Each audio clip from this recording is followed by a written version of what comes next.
Hey, how's it going? My name is Matt Gallagher. Hey, this is Kevin over at the Finsider. Ted Janis. Matt Ufford. I served in the Marines from 2000 to 2004. I served in the U.S. Army from 2006 to 2011. I spent 4 years in the Army from 2005 to 2009.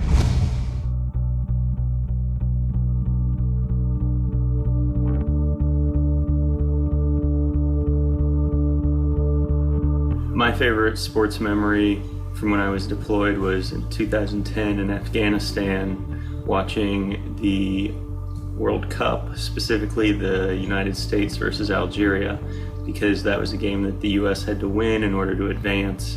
We went absolutely nuts when Landon Donovan scored the winning goal in extra time. We were patrolling the town. In front of the town arcade was a group of 5 or 6 Iraqi kids playing a game of foosball. We joined them and we rotated out. I played with our interpreter, talking smack for about 30 or 40 minutes, just kind of having a good time. So we went to Kuwait in late January of 2003, and we had to fly from California to Germany, where we had a layover and it was snowing.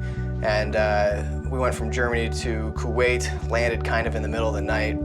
We finally got to sleep at around, I don't know, probably 4 or 5 in the morning. Before we nodded off, the major, the operations officer, came in and was like, yeah, oh, by the way, the Buccaneers beat the Raiders, and I don't even know if he had a score for Super Bowl 37 or not. It's 2005, I believe, national championship game in college basketball was Illinois versus North Carolina.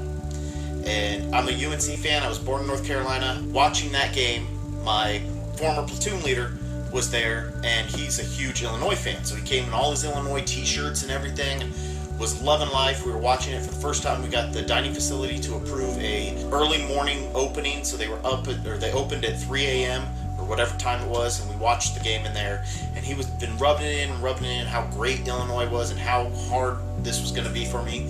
And then UNC went and pulled out the game. We had a helicopter landing zone that was just a requisition field, and it had we had a soccer goals that we constructed out of just plywood and mosquito nets, football field for the football season, and then someone shipped over bases and we played softball out there for the entire summer. It was amazing. And I will never forget that moment. It was awesome. There were just random hugs and high fives and some tears that were shed, even though you might not want to admit that now. No matter how much we missed home, we'd always be able to play something and just get back together with the guys and just let it all go. And it was an amazing experience. It was a crystallizing moment where we realized just how far away we were from America and from our lives. And now every time the Super Bowl rolls around, I kind of take a moment and think, like, I'm just glad I'm not there. I'm glad I'm here.